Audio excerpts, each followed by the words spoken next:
bukan di 1,5 tapi di atas 2. Karena juga karena sempat tertunda dari COVID, jadi kita harus bikin boneka baru lagi. Jadi emang hampir 2,5 atau sekian gitu. Kalau soal tim lokal dan tim luar,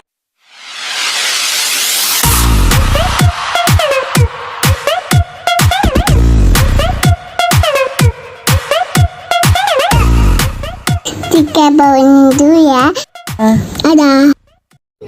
Jadi penasaran sekali dengan editan-editan dan juga director cut-nya Pak Rocky gitu. Gue rasa kayaknya sih dramanya akan kental sekali dan juga banyak sekali adegan-adegan yang cukup sadis ya.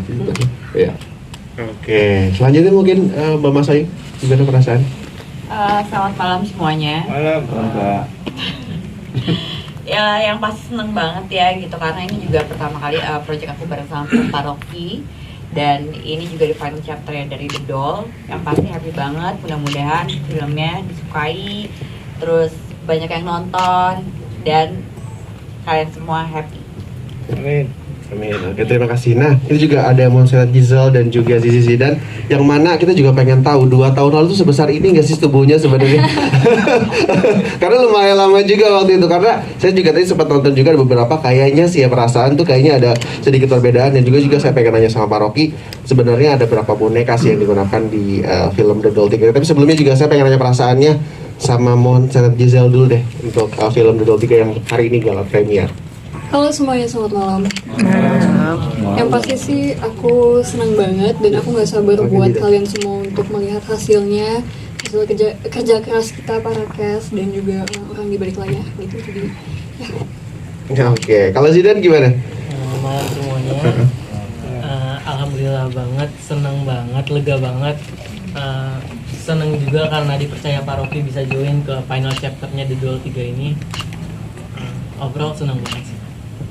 Oke, terima kasih Zidan. Nah, mungkin langsung saja ke teman-teman wartawan juga, dan mungkin juga nanti Pak Rocky bisa menjawab juga pertanyaan saya. halo, jujur OTT nggak bisa di-compare ke perfilmannya. Film itu adalah sesuatu yang tidak bisa diganti.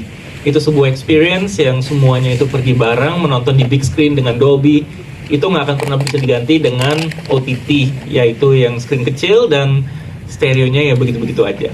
Dan yang kedua, menurut saya film dan OTT adalah 2 hal yang beda, yang memang film ini khusus dibuat untuk bioskop. Nah, sementara untuk OTT ada juga format-format TV series atau apa yang memang dibikin khusus buat itu. Kalau menurut saya, melihat animo bioskop sekarang ini lebih baik daripada sebelum COVID. Kelihatan dari sini bahwa penonton udah jenuh dan malas duduk di rumah aja, karena habis lama-lama nonton OTT juga ya udah ditonton semua juga ya. saya di Netflix udah nonton semua ya udah. Karena waktunya kembali ke bioskop nonton sesuatu yang nggak akan pernah bisa didapat di small screen. Dan memang kita syuting ini dengan lensa dan kamera yang memang khusus buat di bioskop, dan dengan Dolby dan lain sebagainya yang bisa membuat kita terasa emosi yang nggak akan kita dapat di rumah ya, yang misalnya kita bisa pause ke kamar mandi dulu lah, apalah, atau ambil makanan. Nah ya udah, itu fun aja, tapi lebih cocok buat memang yang khusus dibuat buat itu, dan ini khusus dibuat buat big screen. Oke, selanjutnya mungkin Jessica Mila. Iya. Terima kasih Mbak untuk pertanyaannya. Yang pasti susah sih untuk beradu acting dengan boneka. Jauh lebih susah sama kalau harus beradu acting sama manusia, karena ketika sama boneka kan sebenarnya dia nggak ada emosinya, jadi kita nggak bisa saling bertukar emosi. Biasanya kan kalau sama lawan main kayak sama Kak Winky, kita bisa lihat-lihatan terus saling bertukar emosi, jadi saling memberikan aksi reaksi gitu. Kalau sama boneka nggak kayak gitu. Dan kedua, karena boneka ini animatronics yang dioperate sama beberapa orang, jadi ketika beradegan sama boneka itu kita juga harus bekerja sama orang-orang yang mengoperasikan bonekanya, dan itu jauh lebih susah gitu kan, karena harus ada yang kayak kontrol ekspresinya, matanya, mulutnya, tangannya gitu, jadi jauh lebih ribet pastinya. Gitu. Oke, Mas Winggi. Sebenarnya udah dijawab semua. Jadi mungkin mau ngasih tahu, ini satu boneka ini tuh yang remote itu ada 5-7 orang. Jadi dari divisi kepalanya sendiri ada mata, hidung, kerutan pipi dan segala macam ini, terus juga bahu, gerakan bahu, tangan, kaki, badan itu semuanya sekali gerak itu kayak 4 divisi dalam 5 orang itu bergerak berbarengan gitu, jadi jalannya tuh sama gitu. Nah, yang menjadi lumayan sulit adalah ketika bonekanya mengalami salah sedikit. Waktu itu Pak Rocky sempat ada satu scene di mana pokoknya alisnya tuh harusnya tidak seperti yang Pak Rocky inginkan gitu. Sementara kita udah adegannya yang udah gitu banget, dia bilang, cut, kenapa bonekanya kok senyum gitu? Oh iya ya, kenapa sorry ulang gitu. Langsung, aduh anjir, ulang lagi nih. Nah gitu langsung ulang lagi, saat gitu. Tusuknya bukannya ke kiri kok ke kanan.